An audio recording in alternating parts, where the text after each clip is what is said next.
Selamat malam, saudara yang dikasihi Tuhan. Shalom. Pada malam hari ini kita masuk dalam ibadah Sabtu Sunyi dengan tema pengharapan di tengah duka dan akan dilayankan oleh Pendeta Yohanes Lee. Dan kami segenap jemaat dan simpatisan mengucapkan terima kasih atas pelayanan Bapak. Saudara yang kasih Tuhan, marilah kita mempersiapkan diri untuk masuk kebaktian Sabtu Sunyi. Pada hari ini kita turut merasakan kegelisahan dan kesedihan para pengikut Yesus setelah Ia disalibkan. Dengan sikap hati yang teduh, kita menundukkan diri di hadapannya. Kita mohon agar Kristus menerangi hati kita dengan cinta kasih-Nya, agar kehidupan kita tidak dikuasai kegelapan. Mari kita menyanyikan PKJ 308.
Aku melayangkan mataku ke gunung-gunung.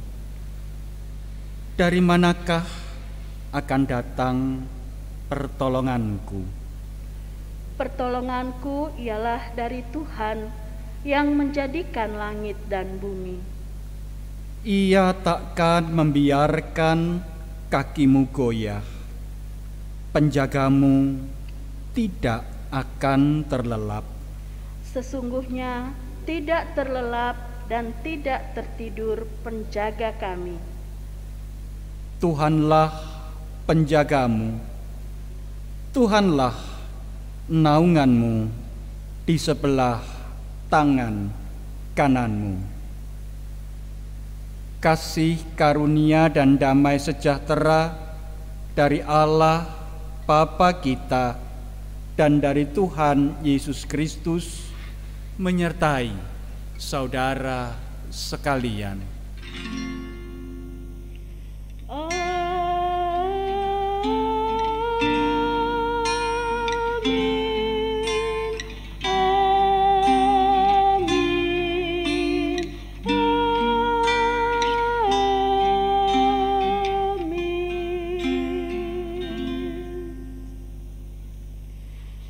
Manusia yang lahir dari perempuan, singkat umurnya dan penuh kegelisahan.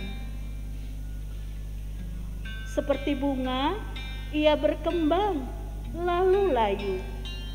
Seperti bayang-bayang, ia hilang lenyap dan tidak dapat bertahan. Masakan engkau menunjukkan pandanganmu kepada orang seperti itu dan menghadapkan kepadamu untuk diadili? Siapa dapat mendatangkan yang tahir dari yang najis? Seorang pun tidak. Jikalau hari-harinya sudah pasti dan jumlah bulannya sudah tentu padamu, dan batas-batasnya sudah kau tetapkan, sehingga tidak dapat dilangkahinya. Hendaklah kau alihkan pandanganmu daripadanya, agar ia beristirahat, sehingga ia seperti seorang upahan dapat menikmati harinya.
Jangan jalan terus.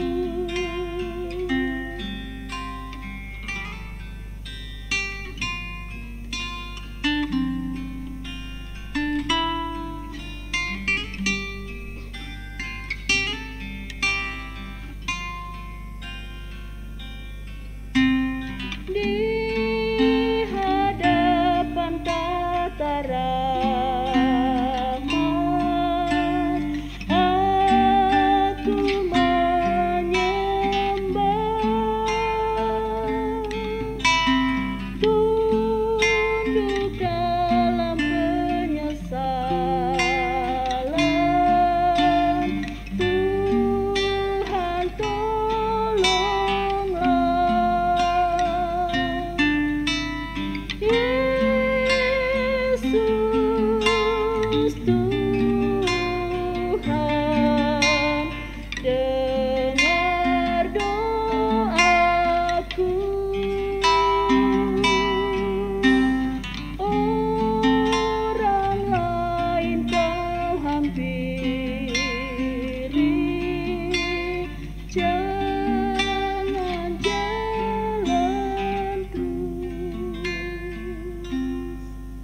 karena bagi pohon masih ada harapan.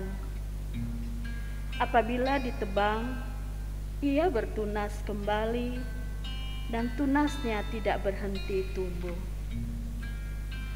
Apabila akarnya menjadi tua di dalam tanah dan tunggulnya mati di dalam debu, maka bersemilah ia setelah diciumnya air dan dikeluarkannya lah ranting seperti semai. Tetapi bila manusia mati, maka tidak berdayalah ia. Bila orang binasa, di manakah ia? Seperti air menguap dari dalam tasik dan sungai surut dan menjadi kering. Demikian juga manusia berbaring dan tidak bangkit lagi, sampai langit hilang lenyap. Mereka tidak terjaga dan tidak bangun dari tidurnya. Ah, kiranya Engkau menyembunyikan aku di dalam dunia orang mati, melindungi aku sampai murka-Mu surut, dan menetapkan waktu bagiku, kemudian mengingat aku pula. Kalau manusia mati, dapatkah ia hidup lagi? Maka aku akan menaruh harap selama hari-hari pergumulanku sampai tiba giliranku.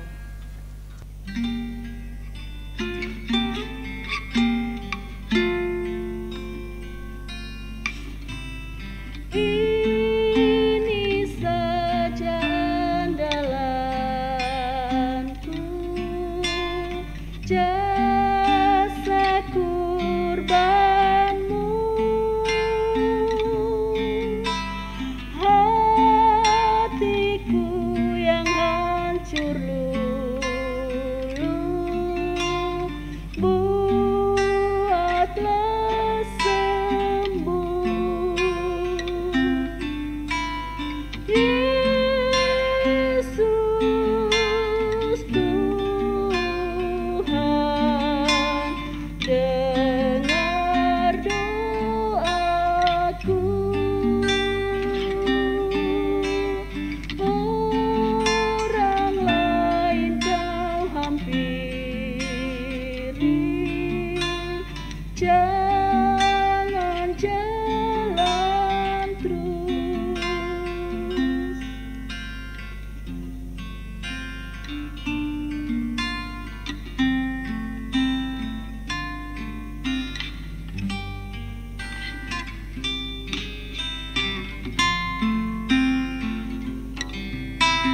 Kaulah sumber penghiburan,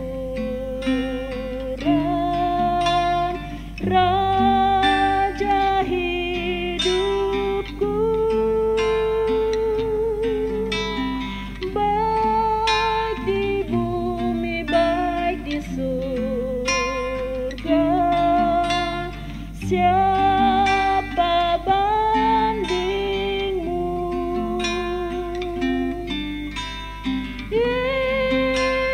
Yesus Tuhan,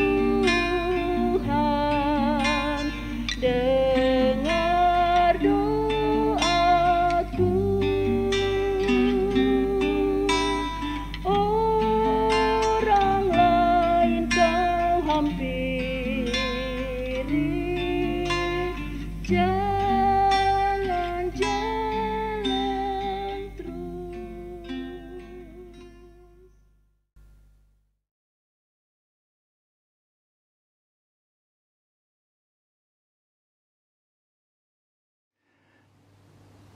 Selamat sore saudara-saudara yang terkasih di dalam Tuhan.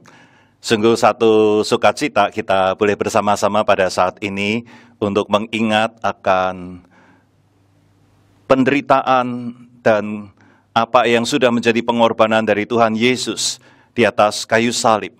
Dan hari ini kita bersama-sama di dalam Sabtu Sunyi ini, kita bersama-sama ingin sekali lagi belajar dari firman Tuhan.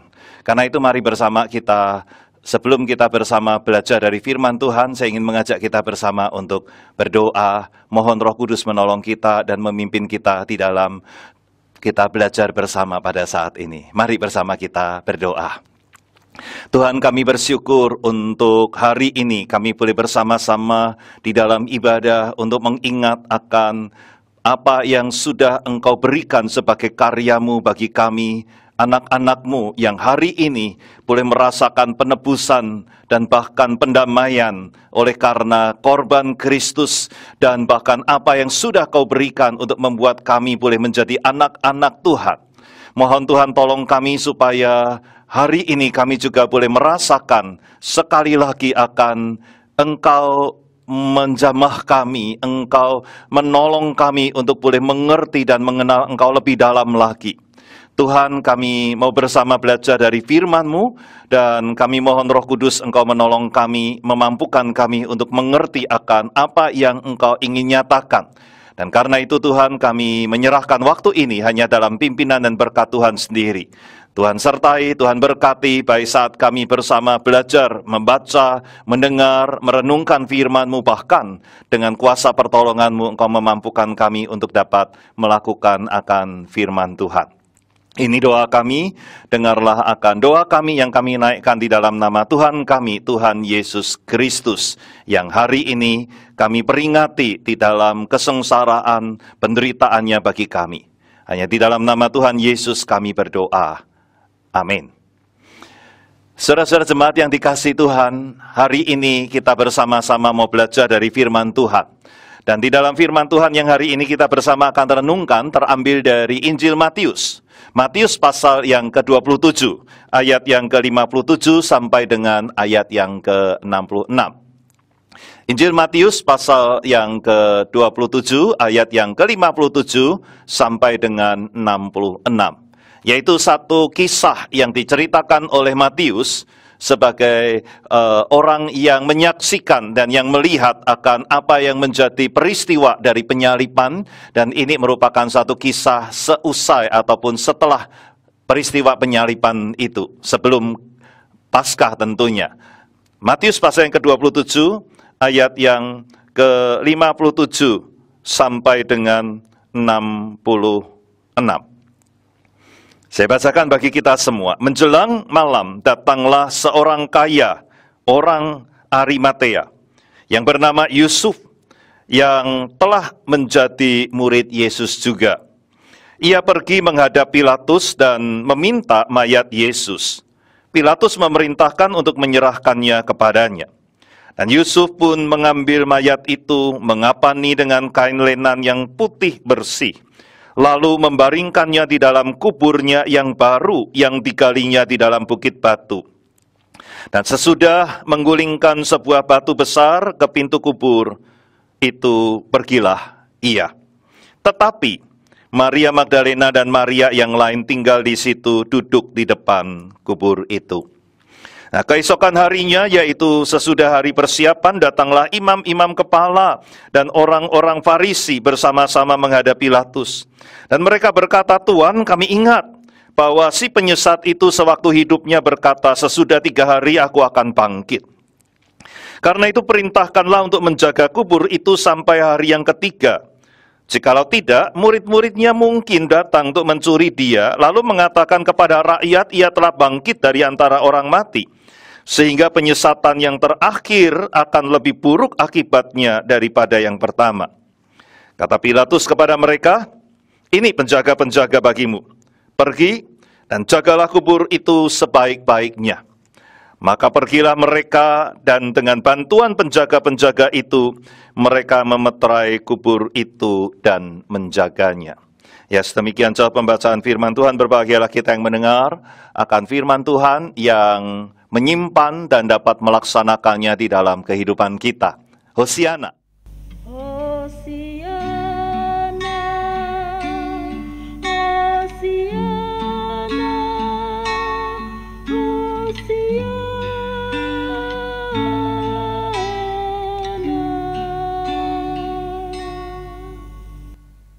Saudara-saudara yang dikasihi Tuhan, ketika kita bersama-sama belajar dari firman Tuhan pada hari ini, saya ingin mengajak kita bersama di dalam satu topik yang diberikan kepada saya, yaitu pengharapan di tengah duka.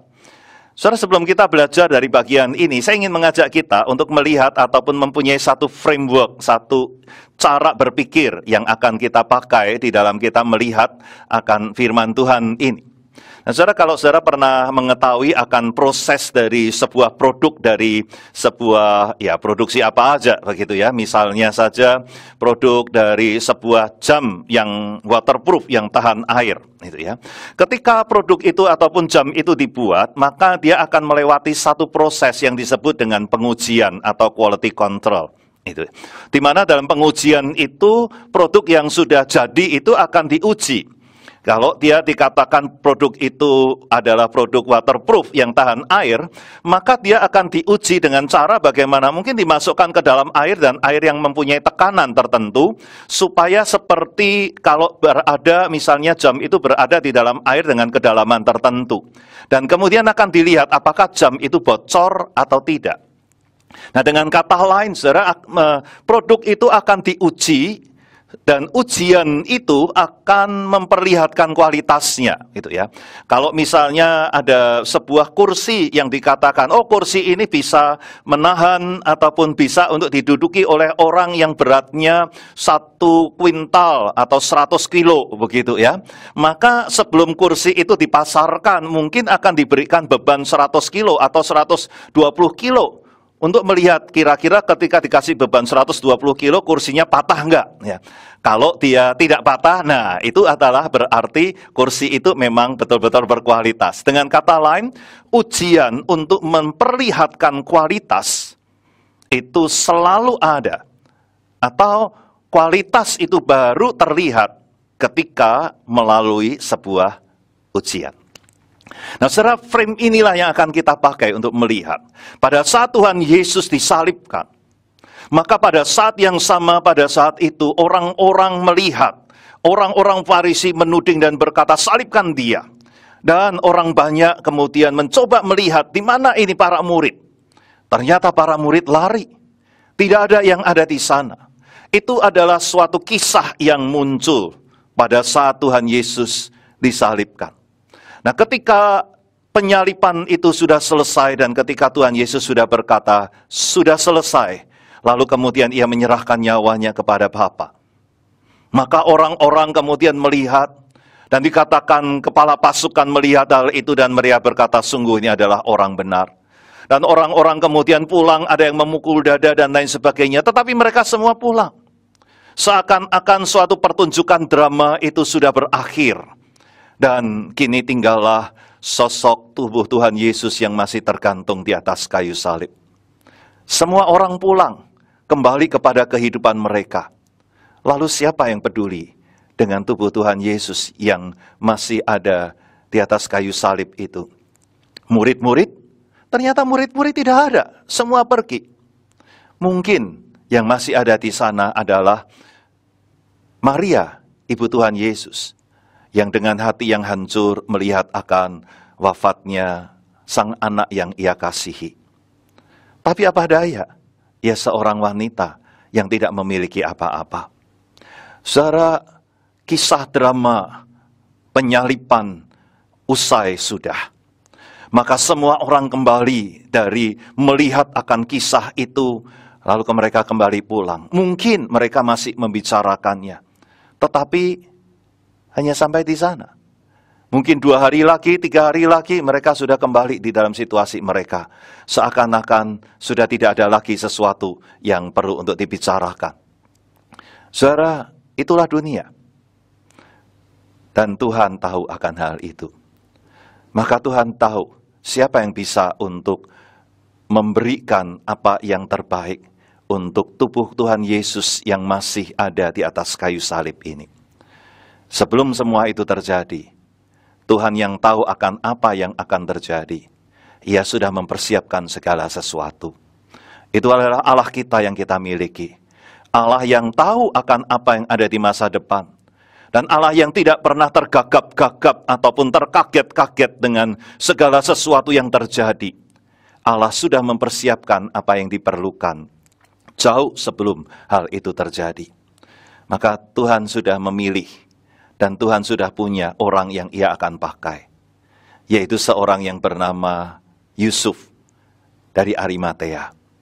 Ia adalah seorang dari anggota majelis besar. Demikian dikatakan dalam Lukas pasal yang ke-23 ayat yang ke-50. Ia adalah seorang yang tidak setuju dengan apa yang sebetulnya menjadi keputusan dari sidang Sanhedrin itu. Tapi mungkin dia tidak bisa berbuat apa-apa. Pada hatinya, dia sebetulnya merasa menyatu dengan Tuhan Yesus. Di tempat ini dikatakan bahwa ia juga adalah seorang murid Yesus. Seorang murid yang tidak ada dalam kalangan ataupun lingkaran murid inti. Bukan termasuk 3 murid inti, bukan termasuk 12 murid yang bersama-sama. Tetapi ia adalah seorang yang mengagumi dan yang mengasihi, sekalipun dalam situasi dia sebagai bagian dari Sanhedrin. Dia tidak bisa berbuat apa-apa. Dan disinilah Tuhan membuat ia kemudian bangkit. seorang yang punya kedudukan, yang bisa untuk datang kepada Pilatus untuk meminta mayat Yesus. Seorang yang dikatakan di sini sebagai orang yang kaya, sehingga dengan kekayaannya dia bisa menyediakan apa yang diperlukan oleh Tuhan Yesus. Kita tahu bahwa Tuhan Yesus tidak memiliki banyak hal. Ia tidak memiliki harta yang berlimpah. Demikian juga murid-muridnya bukan orang-orang yang berlimpah dengan harta. Tetapi Tuhan tahu. Dan Tuhan menyediakan melalui Yusuf dari Arimatea ini.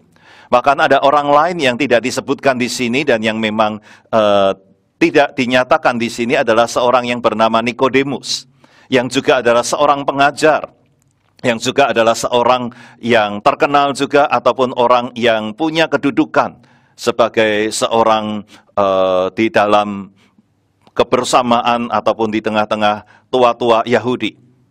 Dan kalau kita tahu ceritanya, pada waktu Yusuf dari Arimatea ini meminta kepada Pilatus dan Pilatus mengizinkan, maka ia membawa akan tubuh Tuhan Yesus itu, kemudian mengapaninya ataupun memberikan apa yang layak untuk tubuh dari seorang yang mengasihi manusia.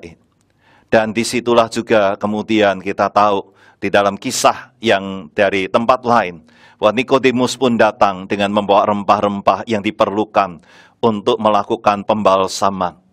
Dan di sanalah kemudian Yusuf dari Arimatea itu menempatkan mayat Tuhan Yesus itu, tubuh Tuhan Yesus itu, di dalam kubur yang ia miliki. Yang mungkin ia semula berpikir bahwa itu akan menjadi milik dia atau menjadi kubur dia. Tentu kalau orang punya harta, dia punya cukup banyak uang untuk membuat akan kubur bagi dirinya, pasti dia tidak akan membuatnya dengan asal-asalan. Tentu kubur yang dipakai ini adalah kubur yang cukup bagus. Dan bahkan ada batu besar yang bisa menutupi, dan tentu batu besar ini bukan hanya sekedar batu, tetapi tentu sudah dipersiapkan dengan baik. Dan itulah yang dilakukan oleh Yusuf dari Arimatea. Saudara, ketika kita melihat akan hal ini, maka kita melihat dalam narasi ataupun dalam kisah seusai dari Tuhan Yesus disalibkan. Kita melihat ada 3 tokoh yang dibicarakan di dalam perikop ini. Yang pertama adalah Yusuf dari Arimatea tadi, yang membawa, mengafani dan memberikan kain lenan putih bersih dikatakan untuk tubuh Tuhan Yesus. Tokoh yang kedua yang kita bisa lihat adalah Maria Magdalena dan Maria yang lain, yang juga ada menjadi orang yang hadir di dalam upacara pemakaman dari tubuh Tuhan Yesus. Dan tokoh yang ketiga adalah orang-orang Farisi yang mungkin malam itu nggak bisa tidur. Dan kemudian mereka datang kepada Pilatus untuk mengatakan bahwa Tuhan, penyesat itu pernah bilang waktu hidup bahwa dia akan bangkit pada hari yang ketiga. Nah, jangan-jangan nanti murid-muridnya itu akan membawa mayat itu keluar dan kemudian mengatakan kepada orang banyak bahwa dia bangkit, dan itu akan menjadikan suatu penyesatan yang lebih buruk. Ya, maka Pilatus sebagai orang ataupun tokoh samping ini kemudian memberikan penjaganya dan berkata, silakan kamu jaga sendiri, ini penjaga-penjaga untuk kamu. Jadi kita melihat bahwa kematian Tuhan Yesus, wafatnya Tuhan Yesus ini kemudian menimbulkan dan memperlihatkan ada 3 tokoh. Ada orang-orang Farisi, ada Yusuf dari Arimatea, dan ada Maria Magdalena bersama dengan Maria yang lain. Saudara, disinilah saya ingin mengajak kita bersama untuk melihat apa yang sebetulnya menjadi kualitas dari kehidupan manusia di hadapan Allah. Kalau tadi saya mengatakan bahwa sebuah produk itu perlu melewati suatu pengujian untuk memperlihatkan kualitas. Maka di sini pun kualitas dari hidup manusia atau kualitas dari manusia ini diuji melalui suatu ujian, yaitu wafatnya Tuhan Yesus. Ya. Para murid sudah lari menunjukkan bagaimana kualitas mereka. Mereka mengikut pada saat Tuhan Yesus masih hidup dengan kuasanya. Mereka ikut ketika mereka melihat bagaimana Tuhan Yesus dengan sukacita, dengan kuasanya, dan mereka dengan sukacita mengatakan, wow, kami ikut di dalamnya. Bahkan mereka bertengkar untuk melihat siapa yang lebih besar yang akan menerima kerajaan itu. Tetapi ketika Tuhan Yesus ditangkap, tidak ada satupun yang membela. Itu kualitas yang ada. Namun kita tidak membicarakan tentang kualitas para murid pada hari ini. Saudara, dari 3 kualitas yang ada dari orang-orang Farisi, Yusuf dari Arimatea, dan Maria, saya ingin mengajak kita untuk melihat 3 kualitas yang berbeda ternyata di situ. Yang pertama, saya ingin ajak kita melihat orang-orang Farisi. Orang-orang Farisi ini mempunyai suatu kualitas relasi dengan Allah, ataupun kualitas kehidupannya adalah orang-orang yang hanya memikirkan diri mereka. Mereka berpikir bagaimana supaya mereka itu tidak kalah. Mereka berpikir supaya bagaimana mereka itu tidak rugi. Itu sebabnya mereka berpikir bagaimana mereka bisa menggerakkan orang banyak demi mencapai apa yang menjadi tujuannya. Mereka berteriak, salibkan dia, semua orang berteriak. Sekarang ketika mereka merasa bahwa, wow, nanti jangan-jangan murid-muridnya bisa melakukan sesuatu yang merugikan mereka. Sekarang kembali memanipulasi Pilatus sekarang. Untuk meminta penjaga, karena mereka tidak punya kekuatan untuk hal itu. Dan mereka mengatakan, mungkin nanti akan bisa menimbulkan penyesatan yang lebih besar. Itu berarti akan ada keributan. Dan supaya jangan terjadi keributan, kirim dong penjaga-penjaga. Orang-orang yang memikirkan diri, orang-orang yang sangat egois dan egosentrik, yang hidup, maka dia akan memakai segala sesuatu, termasuk juga apa yang menjadi religiusitasnya, untuk apa yang ia inginkan.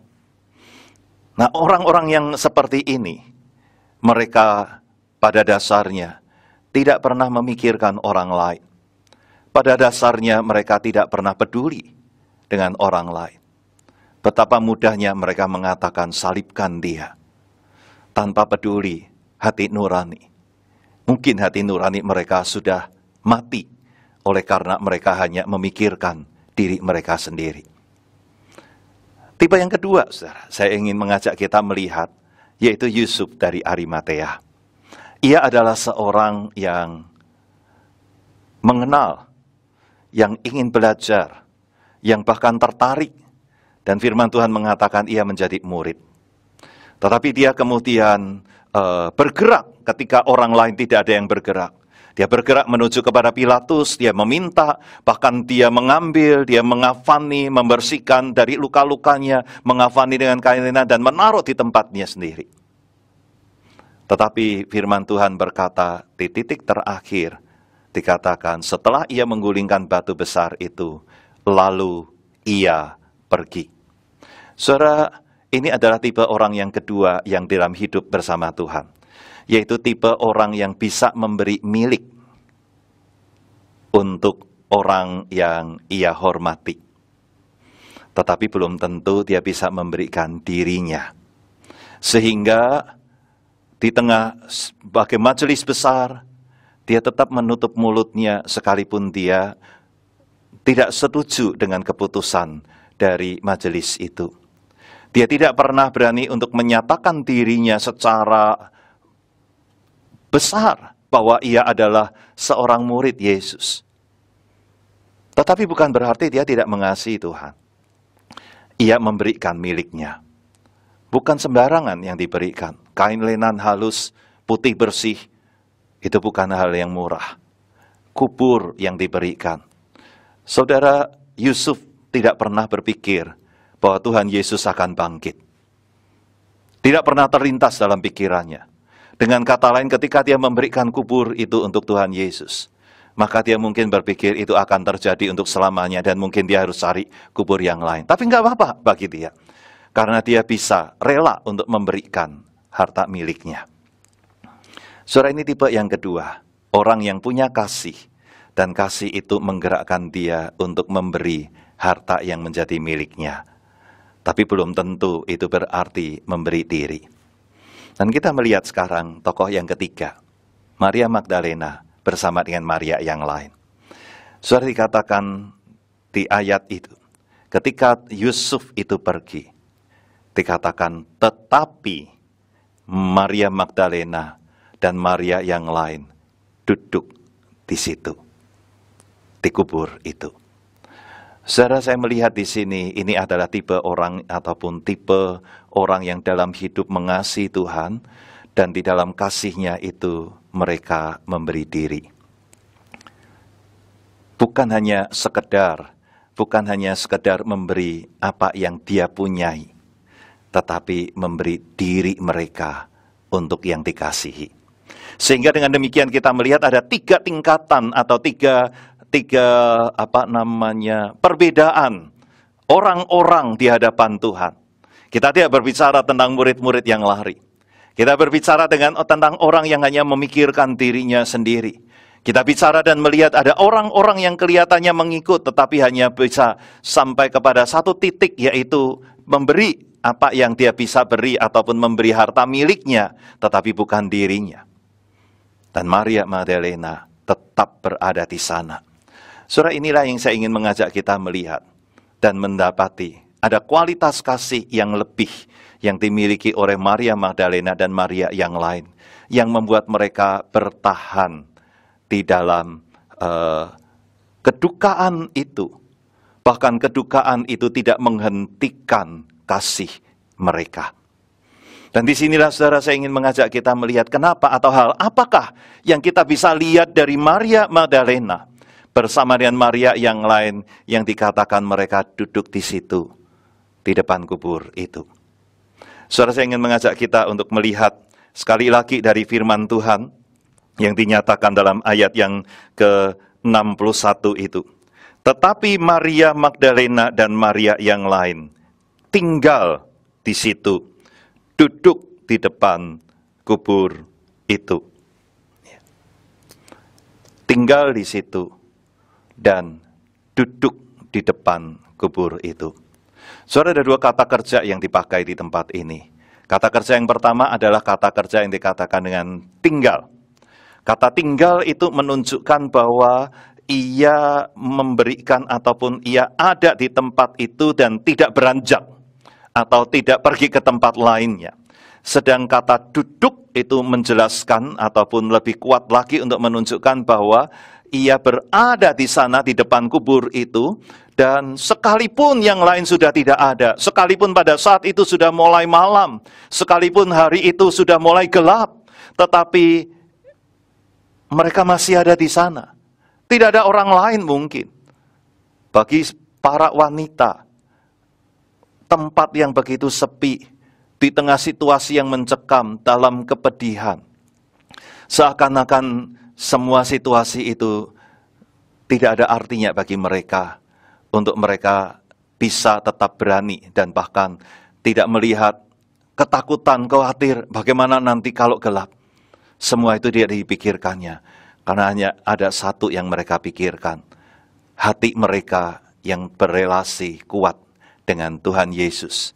Sekalipun pada saat itu mereka hanya melihat Tuhan Yesus yang sudah wafat, tapi bagi mereka, kehadiran Tuhan Yesus itu masih ada di dalam diri mereka.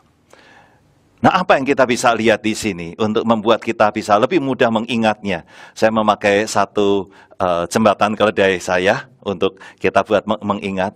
Mereka itu mempunyai harapan. Ya. Apa itu harapan yang saya maksudkan? Mereka melakukan semuanya itu karena mereka punya hati. Itu hanya adalah hati yang mereka punyai untuk orang yang mereka kasihi. Mereka bukan hanya punya benda yang mereka bisa berikan, tapi mereka mau berikan hati mereka untuk orang yang mereka cintai. Bahkan situasi keadaan apapun yang ada dari orang yang mereka cintai tidak membuat perubahan dari hati mereka. Saudara, ketika kita melihat akan hal ini, kita bisa ingat bagaimana kalau seorang yang betul-betul punya hati untuk anaknya, orang tua yang punya hati untuk anaknya, sekalipun anaknya itu menjengkelkan, sekalipun anaknya itu kadangkala tidak membalas dengan baik, mungkin menyakiti hati, tapi kalau hati itu ada di sana, maka ketika anaknya sakit tetap saja rela untuk bersama-sama dengan mereka. tetap aja rela untuk menunggui, tetap aja rela untuk melayani. Karena apa? Mereka bukan hanya memberi sesuatu pelayanan, tapi mereka punya hati untuk sang anak. Nah, demikian juga ketika Maria Magdalena dan Maria yang lain itu tinggal dan duduk di situ, karena mereka punya hati untuk Tuhan. Suara pengharapan di tengah duka itu baru muncul atau baru ada dan baru akan terlihat ketika seorang itu sungguh punya hati yang bersama. Tanpa sebuah hati yang bersama, tidak pernah ada suatu relasi. Tanpa ada suatu relasi, tidak pernah ada muncul efek ataupun result, hasil dari relasi. Kenapa Maria begitu tekun dia berada tinggal di sana? Tuhan Yesus pernah pada saat ia diurapi, dan orang mengatakan pada waktu itu dia bersama-sama dengan orang lain tengah makan bersama. Dan orang mengatakan kalau dia tahu siapa yang mengurapi, pasti dia tidak akan membiarkan dirinya itu dipegang oleh orang ini atau wanita ini. Yaitu wanita yang dikatakan pernah dilepaskan dari banyak oleh katakan roh jahat. Atau wanita yang penuh dengan dosa.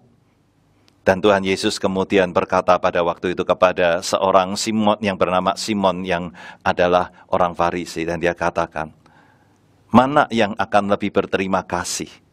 Kalau ada orang yang hutang 1 dinar lalu kemudian dilepaskan.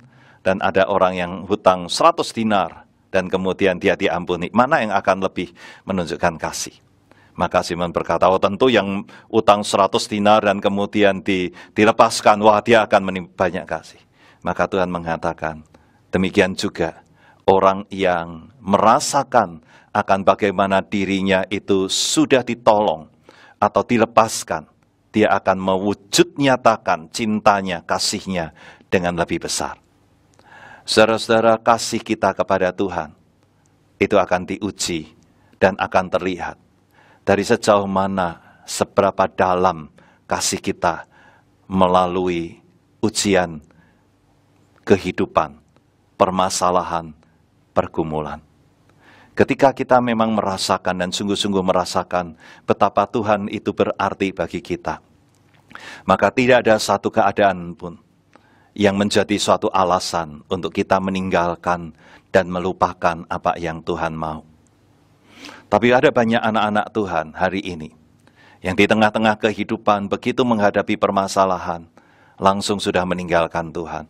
Begitu mendapatkan tawaran yang menggiurkan, langsung lupa akan apa yang menjadi kehendak Tuhan dalam hidupnya.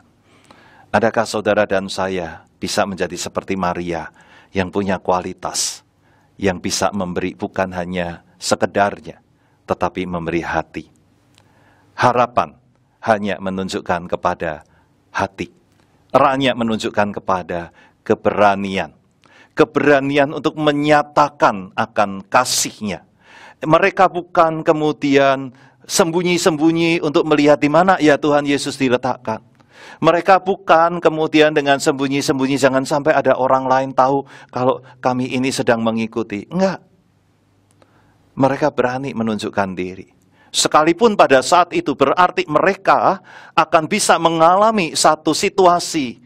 Wah, ini adalah pengikut dari orang yang kita salib. Mari kita juga bunuh mereka. Bisa terjadi. Tetapi mereka berani untuk menyatakan bahwa mereka mengikut Tuhan. Kenapa? Sekali lagi karena itu kualitas kasih yang sesungguhnya. Seorang yang sungguh mengasihi akan berani untuk menyatakan kasihnya. Berani menyatakan identitasnya. Berani menyatakan keberpihakannya kepada Tuhan. Saudara-saudara yang dikasihi Tuhan, di tengah apa yang sudah Tuhan Yesus berikan kepada kita melalui karyanya di atas kayu salib untuk saudara dan saya, pertanyaan yang sangat penting yang perlu untuk kita pikirkan di saat kita kembali merenungkan akan kisah kasih Tuhan Yesus bagi kita. Adakah kita punya keberanian untuk menyatakan diri bahwa kita adalah orang-orang yang mengikut dan yang bersama-sama dengan Tuhan Yesus. Beranikah kita untuk berada di tengah-tengah dunia pada hari ini dan berkata bahwa saya mengasihi Tuhan? Ada begitu banyak orang-orang yang tidak berani menyatakan dirinya sebagai pengikut Tuhan. Sama seperti Yusuf dari Arimatea. Ia diam-diam untuk menjadi murid. Ia bisa memberikan apa yang menjadi miliknya. Ia punya kerelaan untuk memberikan. Tetapi ia tidak punya keberanian untuk menyatakan identitasnya. Seorang yang mengasihi Tuhan akan sungguh berani untuk menyatakan identitasnya juga di hadapan Tuhan. Dan yang ketiga, harapan. Memang betul-betul adalah harapan. Seorang yang punya pandangan pengharapan. Di tengah-tengah apa yang sepertinya tidak ada lagi harapan. Inilah pandangan pengharapan yang dimiliki oleh Maria Magdalena dan Maria yang lain. Mereka tetap tinggal di depan kubur itu. Mereka duduk di sana. Kenapa? Karena mereka masih punya pengharapan tentunya. Untuk melihat, sekalipun itu ada di luar apa yang bisa mereka pikirkan. Sekalipun secara manusiawi itu ada di luar dari apa yang bisa mereka masukkan di dalam akal mereka. Tapi tidak tertutup kemungkinan, bukan? Bahwa mereka juga adalah orang-orang yang bersama-sama dengan Tuhan Yesus ketika Lazarus. Tuhan Yesus katakan, "Hai Lazarus, keluarlah." Seorang yang sudah mati Tuhan Yesus bangkitkan. Bukankah Tuhan Yesus juga sudah membangkitkan anak muda dari Nain? Bukankah Tuhan Yesus punya kuasa untuk membangkitkan? Maka ketika Tuhan Yesus sudah mati dan ada di dalam kubur itu, mereka masih punya pandangan pengharapan. Siapa tahu sebentar lagi atau kita masih akan bisa melihat lagi. Saudara, memang mungkin apa yang ada pada Maria Magdalena pada saat itu. Bagi para murid yang lain, kalau para murid yang lain misalnya tahu atau bisa bertanya, ngapain sih kamu duduk di sini? Ya mungkin Tuhan kan bisa keluar dari kubur. Mereka akan berkata, nggak mungkin lah, kamu tahu dia sudah mati. Mungkin itu adalah secara realita dalam pandangan manusia adalah sesuatu yang tidak mungkin. Saudara, kedukaan bisa membuat seseorang itu melihat segala sesuatu sepertinya tertutup. Tidak ada lagi kemungkinan. Tetapi hati yang mengasihi selalu memiliki kekuatan untuk melihat melampaui semuanya itu. Maka pengharapan di tengah duka merupakan suatu pandangan yang dimiliki di dalam iman. Di tengah-tengah kesulitan-kesulitan, di tengah-tengah ujian kehidupan, di tengah-tengah segala sesuatu yang berjalan tidak sesuai dengan apa yang menjadi harapan semula atau apa yang menjadi keinginan. Seperti Maria Magdalena pada saat itu, tentunya tidak melihat kematian Tuhan Yesus sebagai sesuatu yang mereka harapkan. Mereka masih mengharapkan Tuhan Yesus masih ada. Tapi ketika fakta itu terjadi, imannya, pengharapannya masih melampaui akan kedukaan itu. Saudara, iman itu berbeda dengan apa yang dikatakan oleh orang-orang psikologi. Di mana Elisabeth Kubler-Ross pernah berkata, pada saat seorang menghadapi satu situasi krisis yang begitu dalam, atau ada sesuatu realita yang begitu sulit untuk diterima, maka orang itu pertama-tama akan melakukan suatu denial atau penyangkalan. Enggak, ini enggak terjadi. Seakan-akan semuanya itu adalah omong kosong. Ini bukan realitanya. Mereka menolak untuk menerima realita. Saudara, ini adalah secara psikologi yang menunjukkan bahwa seorang itu belum bisa menerima realita. Tetapi pandangan iman bukanlah pandangan denial. Pandangan iman bukanlah pandangan yang menunjukkan orang yang berada dalam titik terendah. Pandangan iman justru melihat melampaui semuanya itu. Dan Inilah yang perlu untuk kita terus latih dan miliki dalam hidup pada saat ini. Hari ini kita bersama-sama di sini di dalam sebuah ibadah yang harus dilakukan secara online. Oleh karena pandemi ini sudah 1 tahun kita lewati. Dan kita mendapatkan begitu banyak kesulitan untuk berjumpa dengan orang-orang, bersama-sama beribadah, dan sampai hari ini kita juga tidak bisa beribadah bersama-sama dengan nyaman. Ada situasi-situasi yang membuat kita itu seperti tertekan, atau terkungkung, terikat, yang membuat kita sepertinya kehilangan harapan. Tapi apakah kita masih bisa melihat beyond, melampaui semuanya itu? Dan melihat kepada pandangan harapan yang masih dimiliki di dalam iman. Saudara, ketika kasih itu dimiliki, ketika relasi itu ada, maka pandangan iman itu bisa melihat lebih daripada realita yang ada di depan. Seorang ibu yang mengasihi anaknya, sekalipun orang lain berkata, wah anak ini sudah nggak ada harapan. Dia anaknya nakal, anaknya kurang ajar, anaknya memberontak, anaknya itu mempermalukan. Tetapi seorang ibu yang mengasihi selalu berkata, aku masih mengasihi dan masih lihat adanya harapan padamu. Saudara, bukankah itu juga yang sebetulnya menjadi berita yang Tuhan mau nyatakan kepada kita? Kita orang berdosa, kita banyak kali menyakiti hati Tuhan. Mungkin orang melihat dan berkata, nggak mungkinlah bisa sembuh, nggak mungkinlah bisa jadi baik. Dari sononya udah gitu, udah jadi kebiasaan dia. Dan orang berkata, udahlah percuma, diurusin juga percuma. Tapi kalau Tuhan masih memberi kepada kita kehidupan, seakan-akan Tuhan berkata, aku percaya engkau masih bisa untuk sembuh. Engkau masih bisa untuk baik. Itu harapan. Itu pandangan. Di tengah-tengah situasi yang seakan-akan manusia berkata, mustahil. Tuhan berkata, tidak ada yang mustahil bagi Tuhan. Hari ini, saya ingin mengajak kita juga bersama melihat. Ketika di depan mata kita mungkin ada begitu banyak pergumulan. Ada banyak kesedihan. Ada banyak hal-hal yang dalam realita itu tidak sama dengan apa yang kita harapkan. Masihkah kita bisa berkata, aku punya Tuhan, dan aku kenal Tuhan. Dan disitulah aku menaruh pengharapan. Di tengah-tengah apa yang sepertinya tidak ada harapan.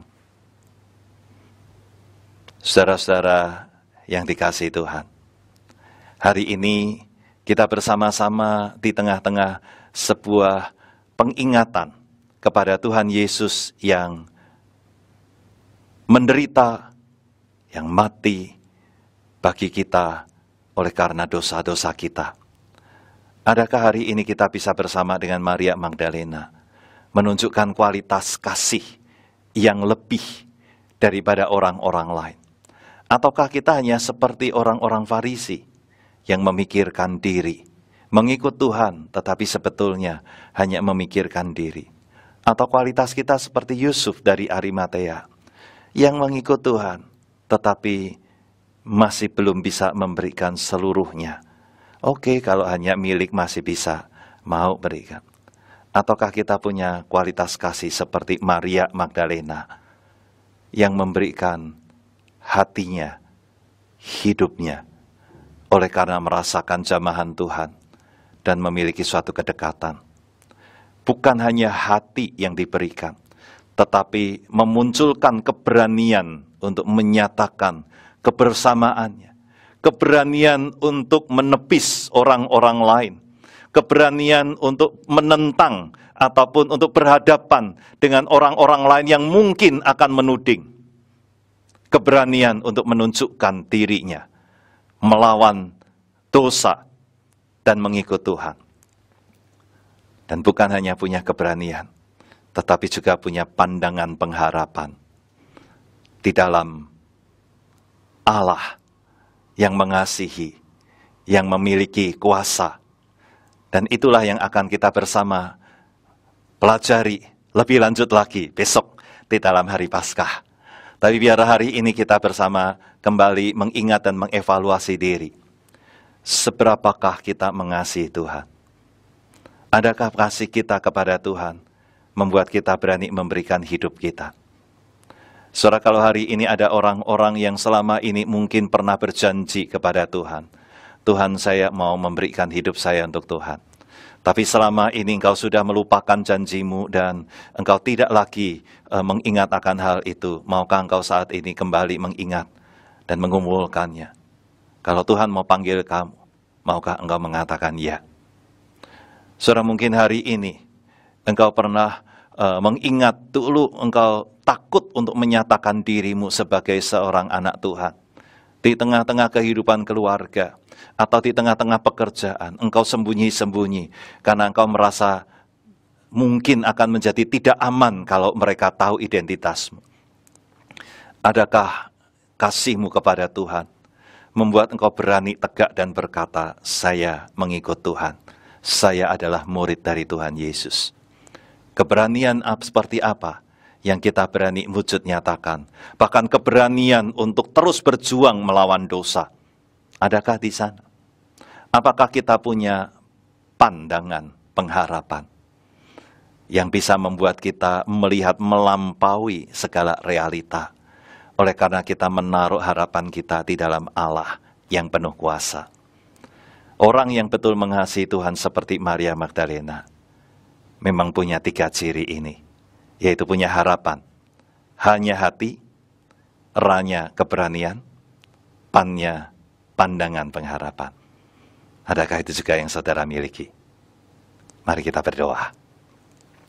Tuhan, tolong kami, untuk kami terus belajar di tengah-tengah kehidupan yang mungkin penuh dengan pergumulan dan tidak mudah untuk dihadapi.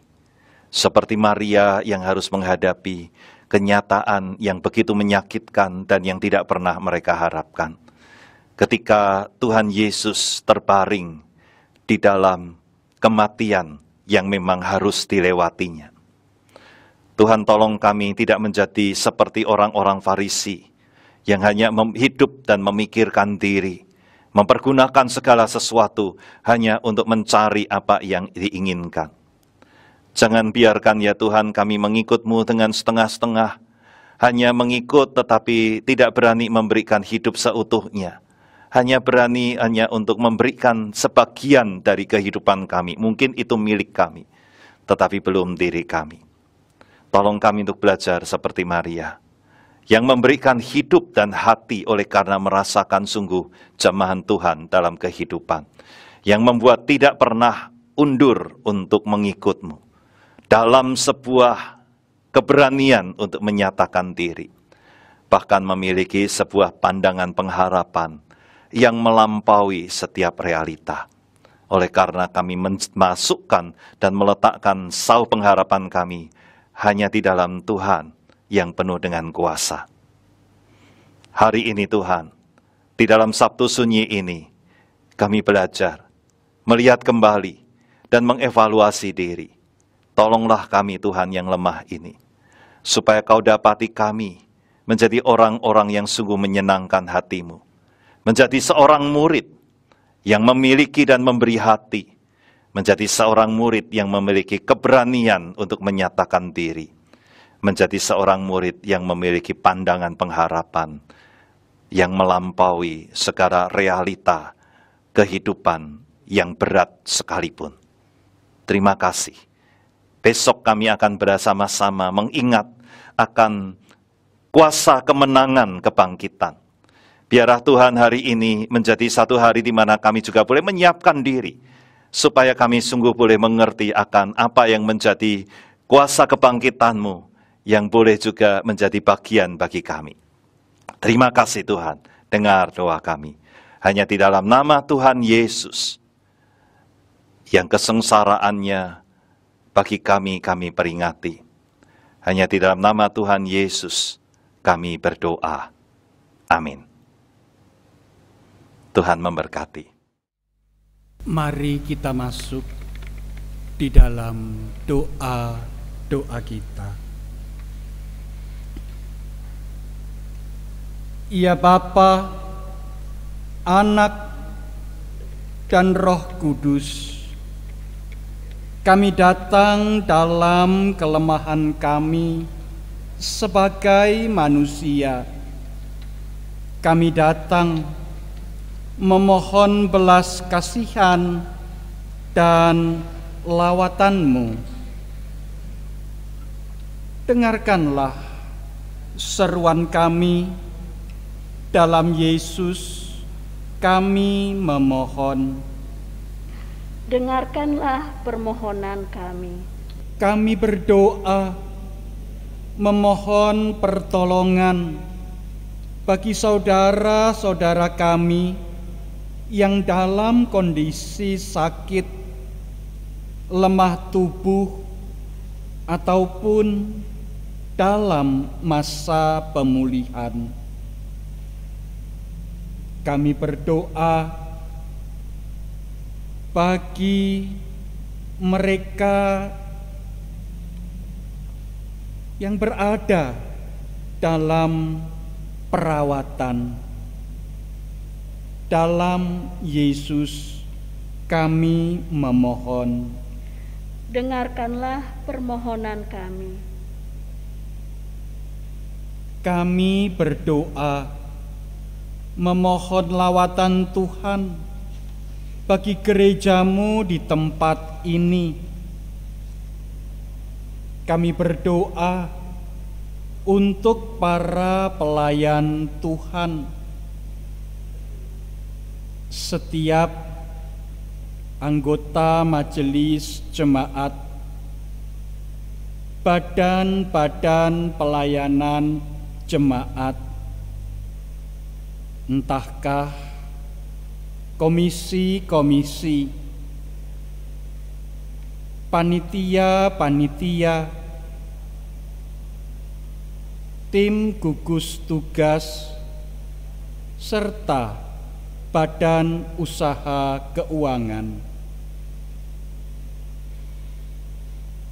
Kami berdoa untuk para penatua, aktivis, dan simpatisan.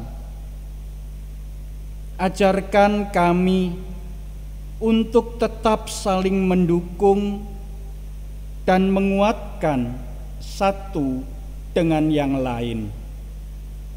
Biarlah langkah pelayanan kami semakin bersederap untuk memuliakan Tuhan melalui gereja ini. Dalam Yesus kami memohon. Dengarkanlah permohonan kami.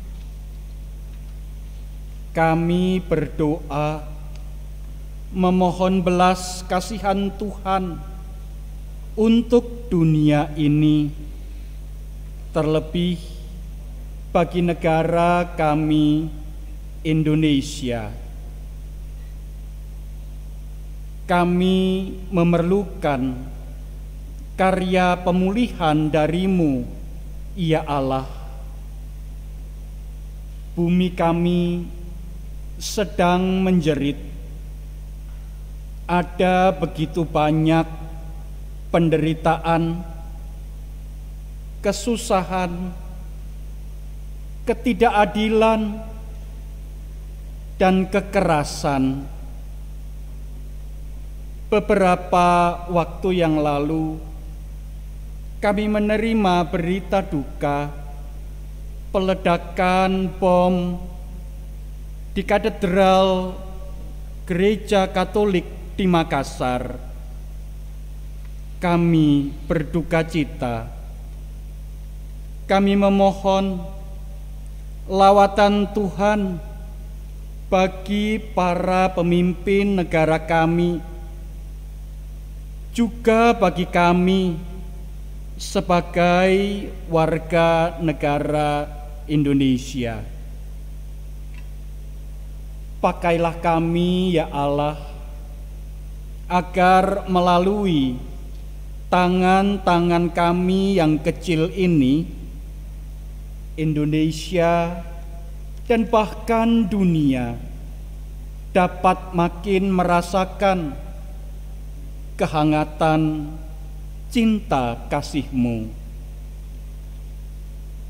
Dengarkanlah seruan kami, dengarkanlah kerinduan kami, karena kami memohon di dalam nama Kristus yang telah mengajar kami berdoa. Bapa kami yang di surga, dikuduskanlah nama-Mu, datanglah kerajaan-Mu, jadilah kehendak-Mu di bumi seperti di surga. Berikanlah kami pada hari ini makanan kami yang secukupnya, dan ampunilah akan kesalahan kami, seperti kami juga mengampuni orang yang bersalah kepada kami. Dan janganlah membawa kami ke dalam pencobaan, tetapi lepaskanlah kami dari yang jahat, karena Engkaulah yang empunya kerajaan dan kuasa dan kemuliaan sampai selama-lamanya. Amin.